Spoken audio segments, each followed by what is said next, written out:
అలాంటిది తెలుగుదేశం పార్టీ.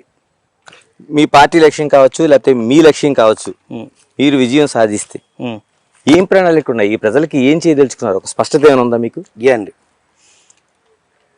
గెలిచినంటేనే పార్వతీపురం ప్రధాన సమస్య ఏంటంటే వైద్యం. ఇన్ని సంవత్సరాలైనా నా ప్రజలు చావుని చేతిలో పట్టుకుంటూ వైజాగ్ వరకు పరిగెడుతున్నారు. కొన్ని సందర్భాల్లో అయితే అంబులెన్స్లోనే చనిపోయిన కారణాలు ఉన్నాయి. పార్వతీపురానికి మేజర్ హాస్పిటల్ అవసరం ఉంది, విత్ స్పెషలైజ్డ్ ఎక్విప్డ్ హాస్పిటల్. అది ఖచ్చితంగా చేయాలని ప్రణాళిక తీసుకున్నాం. దానికి మేము చంద్రబాబు నాయుడు గారి దగ్గర ఆల్రెడీ చెప్పాం, గవర్నమెంట్ రాగానే మీరు ఇక్కడ మెడికల్ కాలేజ్ ఇవ్వాలి, అలాగే హాస్పిటల్ ఫెసిలిటీ కూడా ఇవ్వాలి.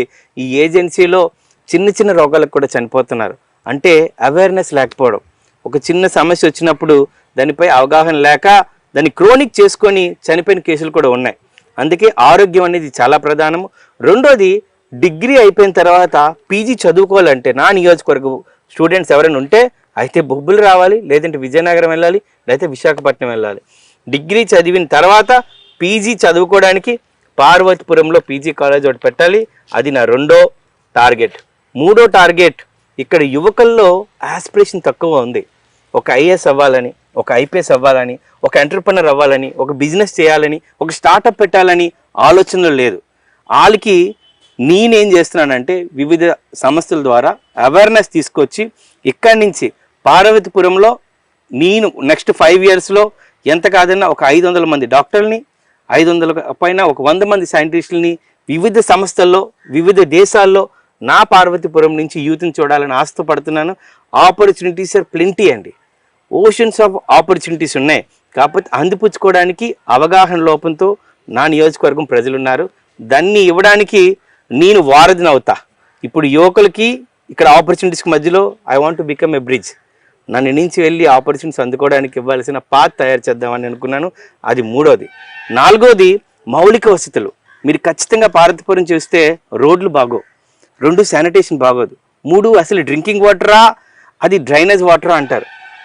బురద నీరు ఇస్తూ అది డ్రింకింగ్ వాటర్ అంటున్నారు. ఒక మంచినీటి ఇవ్వలేని పరిస్థితిలో వీళ్ళు ఉన్నారు. ఇప్పుడు వైఎస్ఆర్సీపీ దాహంతో మహిళలు బిందెలు పట్టుకొని ఎప్పుడు లేని విధంగా ఉన్నారు.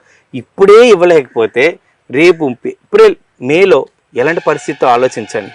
దారుణంగా ఉంది, మంచినీరు ఇవ్వలేని పరిస్థితి. ఇది కాకుండా పవర్ కట్స్, యాక్సిడెంట్స్. నేను వచ్చి చూసిన తర్వాత 16 యాక్సిడెంట్లు చూశాను. ఆ యాక్సిడెంట్లు ఏంటంటే రోడ్డు బాగోలేక, నాణ్యమైన రోడ్డు లేక, గుంతలు కూడా కప్పలేని పరిస్థితిలో ఇప్పుడున్న ప్రభుత్వానికి సిగ్గుచేటండి. అంటే ఒక వ్యక్తి చనిపోవట్లేదు, ఫ్యామిలీ మొత్తం రోడ్డు మీద పడిపోతుందని ఒక చిన్న కన్సర్న్ కూడా లేని ఈ గవర్నమెంట్ని ఏమన్నా అర్థం అవ్వట్లేదు. సో ఈ 5 ఎజెండాలతో పార్వతీపురానికి మౌలిక వసతులు, వైద్యం, విద్య, యువతకి కావాల్సిన ఆపర్చునిటీస్ ఇవ్వాలనే ఉద్దేశంతో ముందుకుంటున్నాను. అంటే ఇప్పుడు పవన్ కళ్యాణ్తో మీకు పొత్తుంది, జనసేనతోని.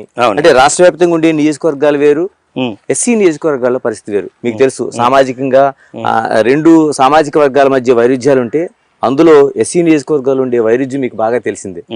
ఎలా సమన్వయం చేసుకుంటున్నారు? అది ఏమైనా కనిపిస్తుందా? ఖచ్చితంగానండి. పేరుకే మేము పార్వతీపురం విషయానికి వస్తే ఇది ఎస్సీ రిజర్వ్డ్ నియోజకవర్గం, కానీ సామాజికంగా ఎస్సీ వాళ్ళు ఉన్నా కానీ మేజర్గా పోర్షన్ బీసీలకే వెళ్తుంది.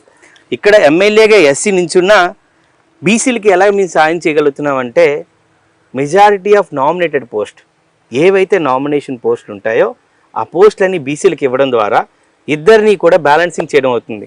ఒక విధంగా ఎస్సీ సామాజిక వర్గానికి చెందిన ఎమ్మెల్యే ఉంటూ మిగతా బీసీ సామాజిక వర్గ ప్రజలందరినీ కూడా నామినేటెడ్ పోస్టుల్లోని కార్పొరేషన్ చైర్మన్గా చేయడం వలన ఇద్దరిని సమానంగా బ్యాలెన్స్ చేయడం జరుగుతుంది.